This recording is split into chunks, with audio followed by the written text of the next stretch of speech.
مجھے اخبار سے معلوم ہو چکا ہے. تجمل اختر کی بے نیازی پر متعجب, تمہیں اس کا علم تھا. بے نیازی لاپرواہی, متعجب حیران ہونا. تو وہ کہتے ہیں کہ اختر کی بے نیازی یعنی کہ جو لاپرواہی اس نے کی ہے کہ اسے اخبار سے پہلے ہی معلوم ہو چکا ہے, پھر بھی وہ اتنا لاپرواہ, تو وہ بڑا حیران ہوتا ہے. تمہیں اس کا علم تھا اور اختر اخبار صبح سویرے مل جاتا ہے. تجمل تمہیں یہ خبر سن کر اتنی خوشی نہیں ہوئی جتنی ہونی چاہیے. میرا خیال ہے یہ تمہارا بہت بڑا کارنامہ ہے. کارنامہ ایک بڑا کام کرنا. تو تجمل اسے کہتا ہے کہ تمہیں خوشی نہیں ہوئی کہ جو اتنا بڑا کام تم نے سر انجام دیا ہے. اختر خاموش ہے. اس کی بات سن کر اختر جو ہے وہ خاموشی اختیار کر لیتا ہے. تم نے ملک کے تمام مصوروں کے مقابلے میں یہ انعام جیتا ہے. یہ کوئی معمولی اعزاز نہیں. اعزاز کہتے ہیں عزت کو. تو وہ کہتا ہے کہ جتنی تمہیں عزت ملی ہے یہ کوئی معمولی نہیں. میں اس خوشی پر آج شام. اب ہم صفحہ نمبر 59 کی طرف آتے ہیں. چائے کا اہتمام کیا ہے. تمہیں مبارکباد دینے شہر کے معززین آ رہے ہیں. چائے کا اہتمام یعنی کہ ایک اہتمام کہتے ہیں انتظام کرنا. تو وہ کہتا ہے کہ میں نے ایک چھوٹی سی پارٹی کا انتظام کیا ہے اور اس پارٹی میں اس تقریب میں تمہیں مبارکباد دینے کے لیے شہر کے معززین آ رہے ہیں. معززین کہتے ہیں عزت دار لوگوں کو. تو وہ کہتا ہے کہ شہر کے کچھ عزت دار لوگ جو ہیں وہ تمہیں مبارکباد دینے کے لیے آ رہے ہیں. اختر خاموش ہے یعنی کہ اس کی بات سن کر اختر جو ہے وہ خاموش ہو جاتا ہے. تجمل کیا کہا. اختر کچھ نہیں. تجمل کچھ نہیں. اختر کے چہرے کو غور سے دیکھ کر کہتا ہے شاید بابا نے غلط نہیں کہا تھا. معلوم ہے اس نے کیا کہا تھا. یعنی کہ اس نے کہا تھا کہ اختر صاحب جو ہے وہ آج کل کچھ خاموش سے رہتے ہیں. تو وہ کہتے ہیں کہ تمہیں معلوم ہے کہ تم سے پہلے بابا مجھے تمہارے بارے میں ہی کہہ چکے تھے کہ اب تمہیں میں بتاؤں کہ انہوں نے کیا کہا تھا. اختر جی نہیں. تجمل اس نے کہا تھا. پھر تجمل مسکرا کر یہ بات کہتا ہے کہ اس نے کہا تھا ہمارے مصور کے ساتھ کچھ گڑبڑ ہے ان دنوں. تمہارا کیا خیال ہے اپنا. گڑبڑ یعنی کہ کچھ انبن ہے. ان دنوں وہ کچھ پریشان ہے. تو تمہارا کیا خیال ہے کہ کیا اس نے صحیح کہا تھا. اختر صحیح کہا تھا اس نے. تجمل یعنی کہ مطلب کہ جو بات اس نے کہی تھی وہ ٹھیک ہے. اختر یہی کہ یہاں سے رخصت ہونا چاہتا ہوں. رخصت ہونا کہ میں یہاں سے چلا جانا چاہتا ہوں. تجمل کیا کہا. لہجے میں حیرت یعنی کہ لہجے میں حیرانگی کے ساتھ وہ کہتا ہے کیا کہا. رخصت ہونے کی ضرورت یعنی کہ جانے کی ضرورت ہے تمہیں. اختر میرا دل چاہتا ہے. تجمل کوئی شکایت کوئی تکلیف. اختر کوئی شکایت نہیں. تجمل پھر بات کیا ہے. اگر کوئی تکلیف ہے تو صاف کیوں نہیں کہہ دیتے. تمہارے لیے کیا کچھ نہیں کیا گیا اور کیا کچھ نہیں کیا جائے گا. یعنی کہ تمہارے لیے جو ہے وہ میں نے کیا کچھ نہیں کیا اور مزید جو ہے وہ تمہارے لیے بہت کچھ کیا بھی جائے گا اور تم تسلی رکھو اس بات کی. اختر میں اس کے لیے آپ کا شکر گزار ہوں. شکر گزار یعنی کہ شکر ادا کرنا. تو وہ کہتا ہے کہ میں اس کے لیے آپ کا شکریہ ادا کرتا ہوں. پھر بھی. تجمل پھر بھی کا کیا مطلب. اختر مجھے جانا ہی چاہیے. تجمل بے وقوف نہ بنو. اختر یہ بیٹھے بیٹھے آج تمہیں کیا ہو گیا ہے. یعنی کہ تم بے وقوفی کی باتیں نہ کرو. اختر تمہیں آج بیٹھے بیٹھے کیا سوچ گئے کہ تم جانے کا ارادہ کر رہے ہو. اختر اس کا جواب دے چکا ہوں. تجمل اگر تمہیں کچھ نہیں ہوا تو اس بے وقوفی کی وجہ یعنی کہ جو بے وقوفی تم کر رہے ہو اگر تمہیں کچھ نہیں ہوا تو تم مجھے اس کی وجہ تو بتاؤ. ذرا سوچو تو یہاں اگر تم نے کتنے بڑے کارنامے انجام دیے ہیں. ذرا سوچو کہ تم نے کتنے بڑے کام جو ہیں وہ سر انجام دیے. کتنی زبردست قدر و منزلت حاصل کی. تو قدر و منزلت کہتے ہیں عزت افزائی. تو تمہیں کتنی زیادہ عزت ملی. کتنا اونچا مرتبہ ملا. اس سے بڑی عزت کیا ہوگی کہ آج تم ملک کے بہترین مصور سمجھے جاتے ہو. اور کیا چاہیے تمہیں. تو وہ کہتے ہیں اس سے بڑی تمہارے لیے عزت کیا ہوگی کہ آج تم ملک کے ایک بہترین مصور مانے جاتے ہو. اس سے زیادہ تمہیں اور کیا چاہیے. اب ہم آتے ہیں صفحہ نمبر 60 کی طرف. 60.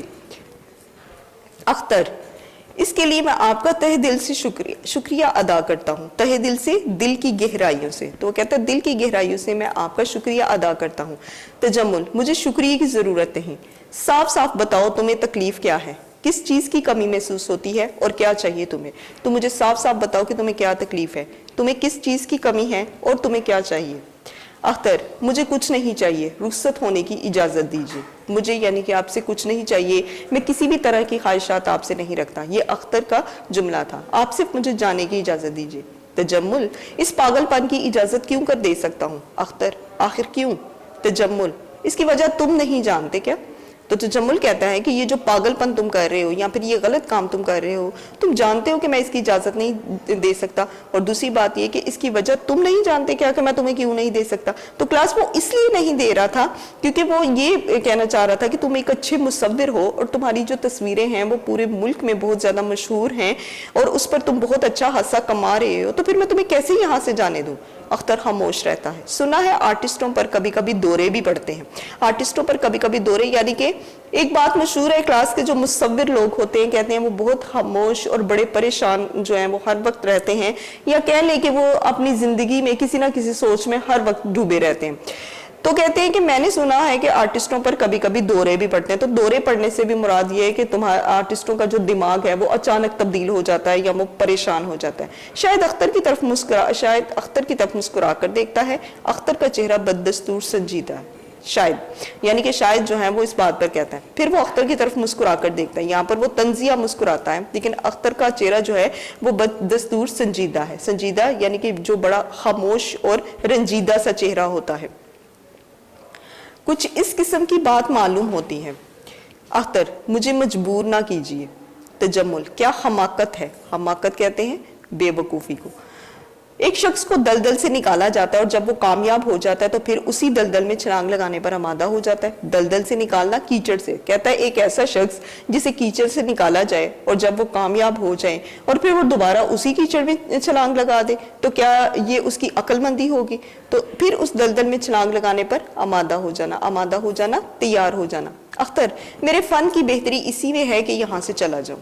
پھر اختر کہتا ہے میرے فن یعنی کہ میرے پاس جو ہنر ہے، جو تصویریں بنانے کا ہنر ہے، تو اس میں یہی بہتری ہے کہ میں جو ہے یہاں سے چلے جاؤں۔ تجمل فن کی بات کرتے ہو، یہاں آنے سے پہلے بھی تمہارے پاس فن تھا اور آج بھی ہے، مگر دونوں میں کتنا فرق ہے۔ وہ کہتا ہے اگر تم ہنر کی بات کرتے ہو تو یہاں آنے سے پہلے بھی تمہارے پاس ہنر تھا اور آج بھی ہے، مگر دونوں میں کتنا فرق ہے۔ تو کلاس اس سے پہلے جو اس کے پاس ہنر تھا اس کا استعمال تو اس نے کیا، لیکن اس کی جو تصویریں تھیں وہ اتنی زیادہ مشہور نہیں ہوئیں، وہ بکی نہیں، وہ اپنی غربت میں ہی وقت گزار رہا تھا۔ لیکن جو ہی وہ جو ہے وہ سردار تجمل حسین کے پاس آیا تو وقت بدل گیا۔ تو اب وہ یہ کہنا چاہتا تھا کہ فن تو تمہارے پاس تب بھی تھا، فن تمہارے پاس اب بھی ہے، لیکن فرق دونوں میں بہت ہے، تم خود نہیں جانتے یہ فرق۔ یعنی کہ وہ کہنا چاہتا ہے کہ جب سے تم میرے پاس آئے ہو تب سے تمہارا جو کام ہے وہ بہت زیادہ ہوا، یعنی کہ میری وجہ سے، میری سرداری کی وجہ سے یا میری دولت کی وجہ سے یا میری مشہوری کی وجہ سے تم خود بھی مشہور ہوئے۔ اختر کیا آپ سمجھتے ہیں میں آپ کا شکر گزار نہیں ہوں؟ یعنی کہ کیا آپ اس بات کو نہیں سمجھتے کہ میں آپ کا شکر گزار نہیں، میں آپ کا شکر گزار ہوں۔ تجمل اختر فرمائیے۔ تجمل اگر تم سنجیدگی سے یہ بات کر رہے ہو تو سن لو، میں تمہیں جانے کی اجازت نہیں دے سکتا، یہ میری توہین ہے، لوگ کیا کہیں گے۔ اگر تم سنجیدگی سے یعنی کہ بڑا سیریس ہو کر تم یہ بات کہہ رہے ہو تو پھر اس بات کے سن لو، میری بھی بات مانو کہ میں تمہیں یہاں سے کبھی جانے کی اجازت نہیں دے سکتا کیونکہ اس میں میری توہین ہے۔ توہین کہتے ہیں بے عزتی کو۔ اختر لوگوں کو میرے اور آپ کے ذاتی معاملے سے کیا واسطہ؟ ذاتی معاملہ گھر کے معاملات۔ تو وہ کہتا ہے لوگوں کو میرے اور آپ کے جتنے بھی ہمارے ذاتی معاملے ہیں لوگوں سے ان کا کوئی واسطہ نہیں، یعنی کہ تعلق نہیں۔ تجمل تم دنیا سے الگ تھلگ رہ کر مصوری کرتے رہو۔ الگ تھلگ علیحدہ یا جدا۔